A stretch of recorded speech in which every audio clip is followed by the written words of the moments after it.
Hey guys, welcome back to 19 Night Podcast. This is episode 8. Woo. How are you doing on this lovely evening? Well, your house is like a refrigerator. I know it is pretty cold in here. I love it. I know, I'm same. not asking you to change it. Well, good, because I'm not. You're making some bomb-ass lemonade. Yep. Corinne recently got a dog, and she is so cute. Yes, she is a puppy, which has been lovely. I mean, honestly, puppies are way worse than a newborn. Mm-hmm. I told you. Well, I knew this. That's why I've been hesitant for this many years to get another puppy. I had a puppy once and it was terrible. And you were a bad owner then. You were all 17? 19, yeah. Puppy stage is hard. Chewing on everything. Man, I peeing still got a goddamn scar from when Millie, rubbed her fucking leash. Oh, man. She had this fucking plastic fucking leash and she'd get so goddamn excited. You couldn't even walk past her. And if she did, the lead would slice right into your leg. I know it happened to you too, but I was traumatized after that one time and we always walked around her. Yeah. You couldn't even fucking say hi to her. Yeah, that happened to me too a couple of times. It was just one of those outdoor chain things, but they were red. Like most people are probably gonna like picture it in their head. And they were wrapped. It was wrapped in plastic. It was on a chain. Well, no, but it was an outdoor like a leash thing, so it was really long, so she could go, everywhere. And she did. Yeah, that shit hurt bad. I still have a scar. Yeah, I mean she'd knock you down right away. She was crazy. Anyway, what are we doing tonight? So Actually, it just dawned on me. Okay. You've asked me several times how I am doing, and yet I never reciprocate and ask how you are doing. Yeah, so really? Tell me, Corinne, how are you doing? Good. And that's why I don't ask, because that's all she says. Well, we just talked about my puppy. No, but seriously, we could not talk for months, and she'd still say good. Her whole life fell apart. Good. Well, I mean, because when people ask how you are, they're not looking for always asking. Well, yeah, you are. But, just in general, when someone says, how are you? Guys, last week we talked about conspiracy theories, and Corinne really took a hold of that conversation because she's got really great ideas. But they don't always interest me in the same way they interest her, and the same way they interest a lot of the population as well, and who we're trying to reach to listen to us. So tonight is also going to be another Corinne night. I will chime in with my thoughts and opinions, but Corinne is going to be doing a true crime episode because that's where her heart really lies. I think if I wasn't such a pussy, this might have turned into a true crime podcast, but I detest true crime. Well, I think we should do a little bit of true crime more often, and I said once a month. Yeah, I know. And I think that next time you should dive into a true crime story and tell us. So hard. I mean, I could find you one that's like, I want to find one you don't know about. Oh, well. Good luck with that. Yeah, probably. Do you know how much true crime I watch? A lot. Yeah. And how you still sleep at night is beyond me. But, I mean, you could do one, because I actually thought about, before I kind of dived into this case, I was thinking about the, Brian Schaefer case. Is that the guy that went missing? In Columbus at the Ugly Tuna Saloon. And I was thinking about that one, and that could be one that you could kind of dive into. It's not solved.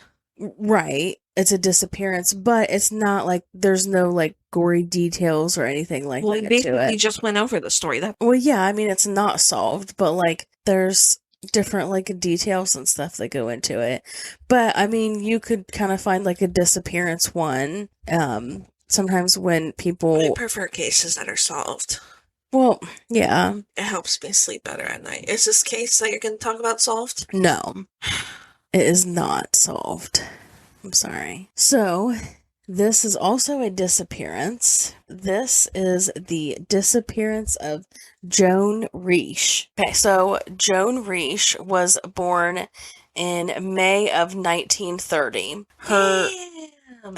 Yeah, this is kind of an older case also, just kind of like the last one I did. So her parents died in a house fire when she was 9, and then she went to live with her aunt and uncle until she went off to college in Pennsylvania, where she gets a degree in English literature. In 1956, she gets married to a man named Martin Risch, and they moved to Connecticut, where they have a daughter named Lillian. Love that name. Yes. So she quits her job as an editorial assistant to be a stay-at-home mom. So then a few years later, they have a son named David. Shortly after, in 1961, they moved to Massachusetts. So that's kind of like the rundown of Joan's backstory. So let's now talk about the day that she disappears. Okay, so it was October 24th, 1961. Joan and Martin wake up around 7 a.m., and Martin has to be at the airport at 8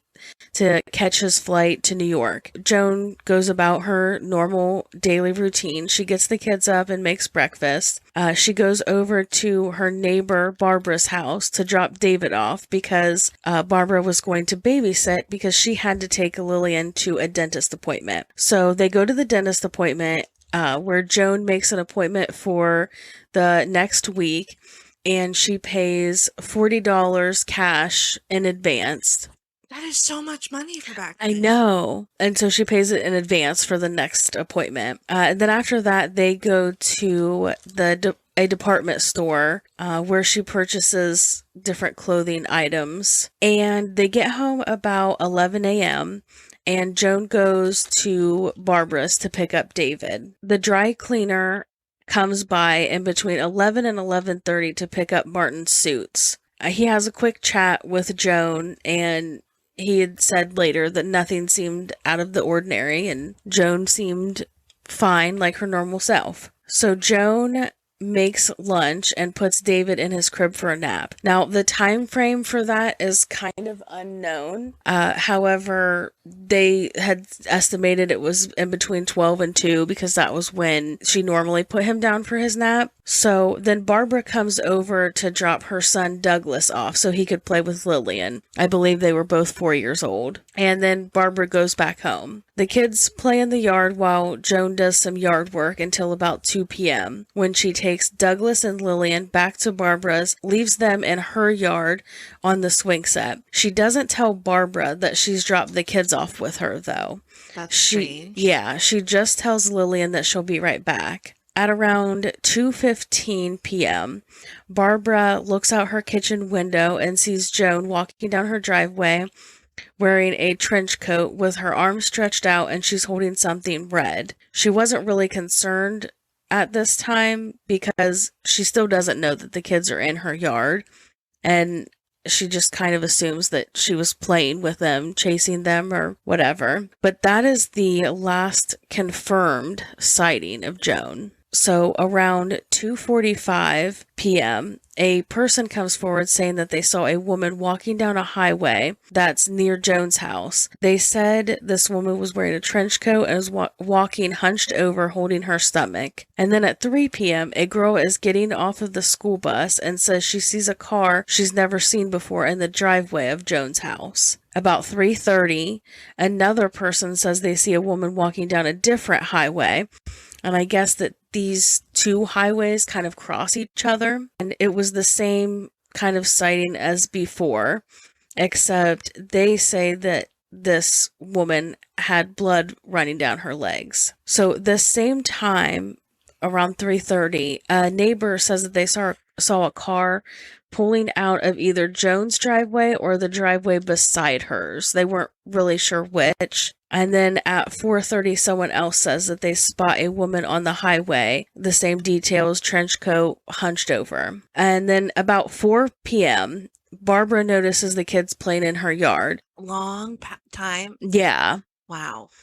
Yeah, she still really didn't think anything of it. I mean, she didn't know how long the kids had been there, but she just, figures the kids wandered over to play in her yard on the swings or whatever. She takes Lillian over to Joan's house and she stands at the end of the driveway and she tells Lillian to go inside. Joan would usually leave her door locked, I guess, so she knew Lillian would just go right inside. And then Barbara leaves to go to the grocery store. When she comes back, Lillian is at Barbara's house and Barbara asks her why she isn't at home. And Lillian said that her mom is at home and that there's red paint inside of their house. So Barbara leaves the kids at her house and goes to Joan's house. When she walks in, she sees blood everywhere and she can hear David crying upstairs. She goes upstairs to get him and then she calls the police. At 3:33 p.m., police arrive. They start tracing the trails of blood.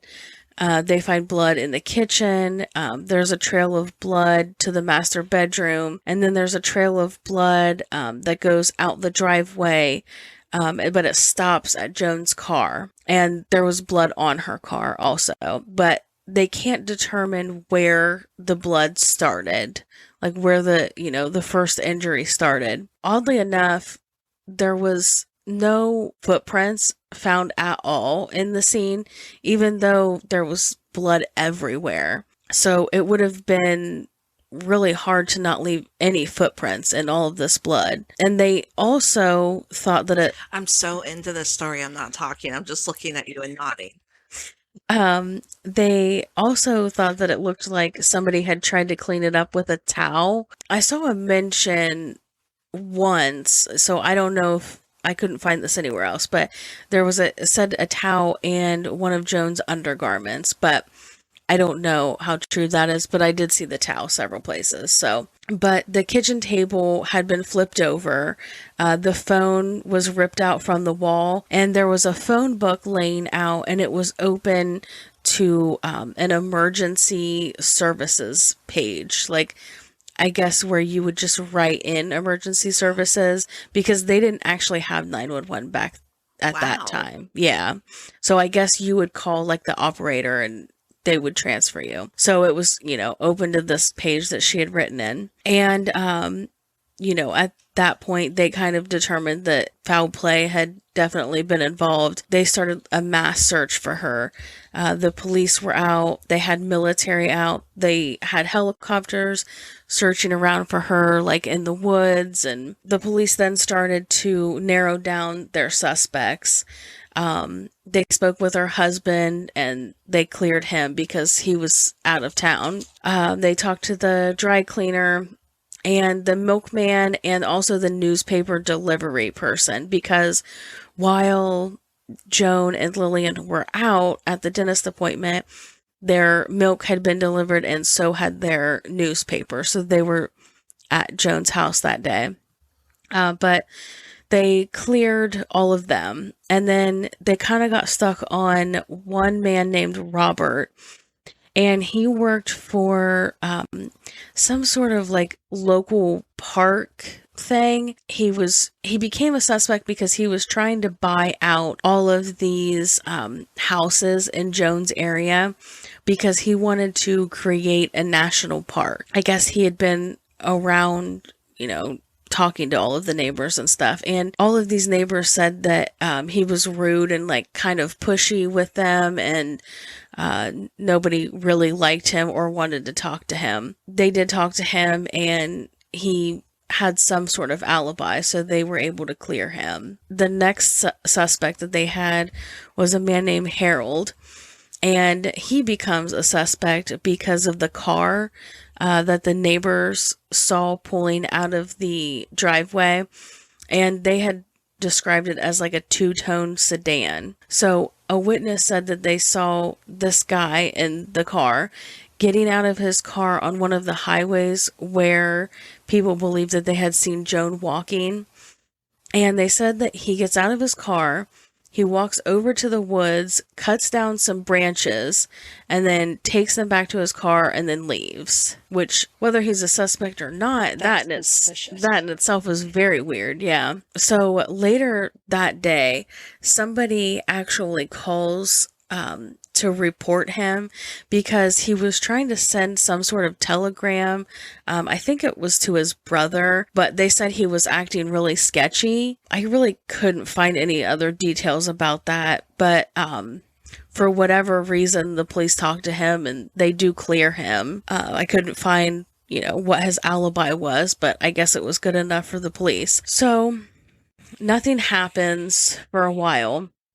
And then 2 years later, a reporter finds a bunch of books that Joan had checked out from a library, and she checked these out 2 months prior to her disappearance. And she had checked out 25 books, and all of these books were about murder and disappearances. Apparently, all of the books had something to do with people disappearing like on their own. So one of the books was called Into Thin Air. And this, I guess, was a case of a missing woman where the only evidence was blood smeared all over her house with a towel. Eerily similar to the scene that they found. So that's really all of the facts in the case.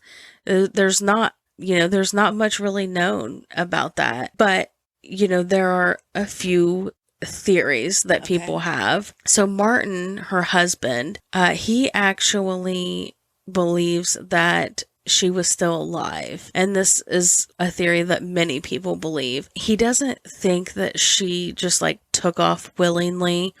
He thinks that maybe something traumatic happened, maybe somebody attacked her or something. Maybe she hit her head and then she became disoriented or started hallucinating and then maybe just kind of walked off on her own, really not knowing where she was. But he stayed in that same house until it was purchased by the park in 1975. And he moved to a house, I guess it was just right up the road. It was really close nearby. And he never had Joan declared legally deceased because he really didn't believe that she was. There is another theory, but before we get into that one, that theory to me seems like it could be likely, given everything else we know, but I would think that it would be hard if she was disoriented or hallucinating. I would think at some point somebody would see her or something. It also doesn't line up with why she put the kids in her neighbor's yard. Yeah. As if she had something to do or something was about to happen. Right. Yeah. So that kind of goes into this next theory. So some people believe that Joan was having an illegal abortion. Abortions. I immediately thought miscarriage. Yeah. She lost her mind. Yeah. So abortions were illegal and they were I don't know if they were illegal at that time. They were dangerous. Yes, and they were very looked down upon. So, they would have, doctors would come to your house and perform these abortions in your home, and they were very dangerous at that time because it's an at-home abortion. There's obviously not all of the equipment that they would need to perform something like that. It would make more sense if, she took the kids over there and thought they could play over there for a little bit while she had the doctor come over. And since somebody did see an unfamiliar car in her driveway, I mean, that's possible that it could be a doctor. And then maybe it went terribly wrong. And I mean, she could have kind of went into a traumatic state of mind and then just took off because of that. So then there's one more theory that Joan wanted to walk away from her life and staged the scene. The books, that she checked out seemed to kind of support that. Friends and family said that her and Martin had a good marriage and that she wouldn't leave her children. But I briefly mentioned in the beginning that she was an editorial assistant, but she had actually started her career off as a secretary and kind of worked her way up the ladder. Running off of this theory, maybe she missed her old life, she missed working, and just kind of maybe wanted to start a new life, or left off where she was, pre-marriage and children. The fact that she did have a career and kind of worked her way up, from the beginning, kind of goes to that she was very driven with her career. What is her name? Joan Risch. How do you spell that? Risch.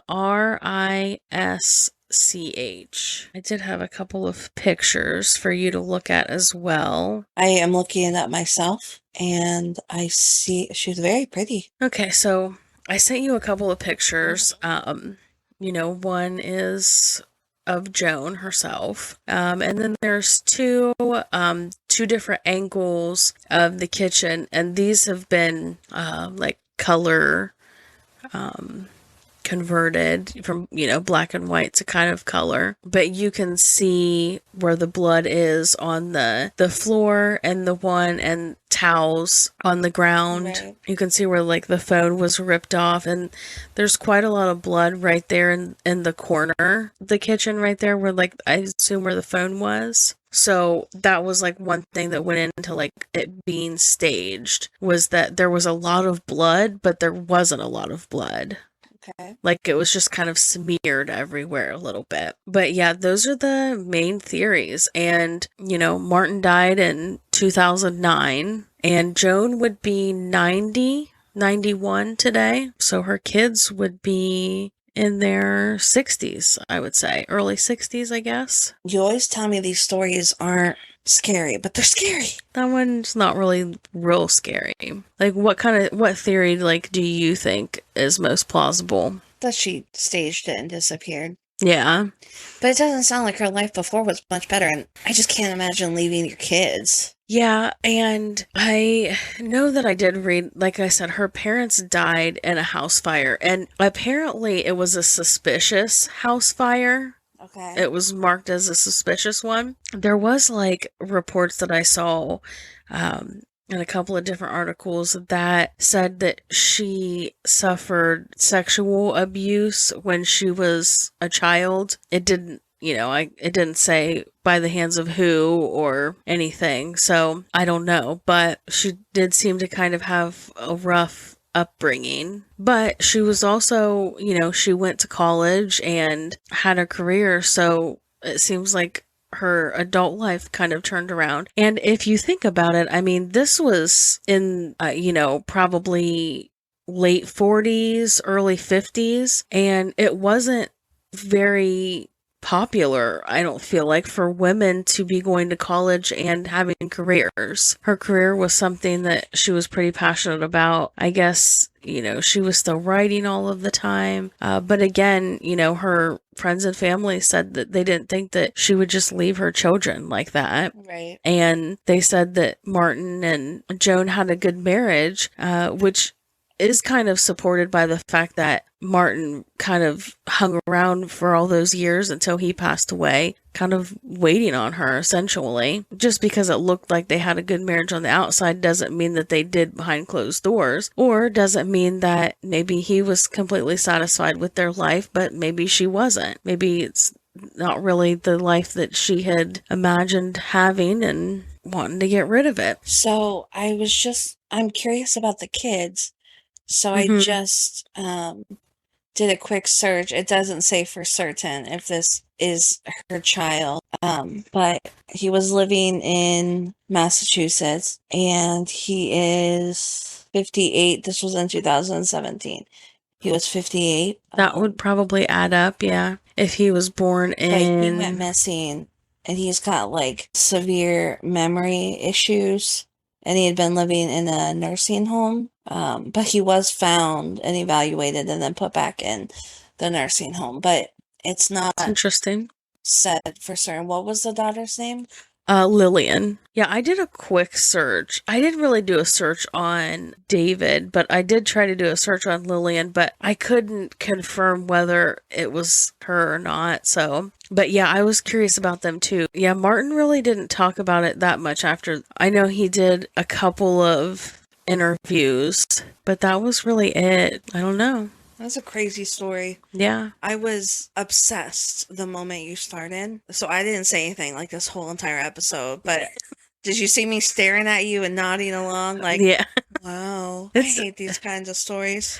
I mean, it's really interesting though, because like I just really want to know. Yeah, I want to know what happened. Those sightings were actually her. I mean, you know, none of them obviously have been confirmed, but the fact that a few different people saw the same woman, if we were to say that these sightings were accurate, you know, one person saw blood, they all said she was kind of like holding her stomach. That could align with some sort of attack or either an abortion also. I mean, obviously, if things went wrong, even if things didn't go wrong, she would be in pain. Right. How do you sleep at night with these stories? I don't know. It doesn't keep you up at night wondering what happened? Sometimes, yeah. Sometimes I think about it at night, like when I'm laying in bed trying to like, you know, figure things out in my head. Like, what if this happened? Because I like solved stories as well, like you said earlier, because, you know, there's an ending to it. You know how it ended, but with the disappearance ones and just plain old unsolved ones, it just like, it leaves you wondering, especially when there's not like a clear, you know, like we talked about before, the JonBenet Ramsey one. Like, I mean, obviously that one is still unsolved and there are a lot of different possibilities to that one, but that one you could kind of come to some sort of a conclusion on. But this one, I mean, there's really all of the main theories. There's something in the story. Yeah, there's something that could make them all three. Yeah, I don't know. I mean, maybe I'm gonna look up a true story now. You're gonna do that next. You know, we should do crime stories because Halloween's coming up. Yeah, we should get spooky up in this bitch. I know. Find some. We could tell. No, those ones are kind of dark. What? I was thinking some of the ones that I can't remember. Was it John Wayne Gacy? Oh. The one that's based off of it, but he was pretty fucked up. I'm saying that on those nights. Well, I was gonna say, I don't think we want to go that dark. No. We want to keep it interesting, not brutal. Yeah. I think most of the people that they've based movies off of are pretty fucked up. Right. So, I don't know if we're gonna go that deep. We should look into that. I mean, I'm sure there's some Halloween ones that are like not so. That your 15-year-old son is listening to? Wait, 17-year-old son is listening to with his friends on Twitch? Yeah, I'm sure that's exactly what's happening. Well, I'm excited for you to do a true crime. Thank you. Me too. I'm gonna start researching when it's daylight and I'm not so scared. Well, make sure it's a good one and don't make it scary. You love scary. No, I know, but you don't. I'm still creeped out by that guy that was around your house yesterday. All right, so that is where we will end this episode. Thank you for the nightmares in advance. You're welcome. Thank you for listening. Go follow us on YouTube, TikTok, Instagram, Twitter, Facebook, and TikTok. Leave us a comment. Tell us your theory on this interesting case of Joan Risch. Tell us what you want to hear. Please. Yeah. Tell us what you want us to talk about. We want to know. Thanks for listening, and we'll see you guys next week. Nighty night.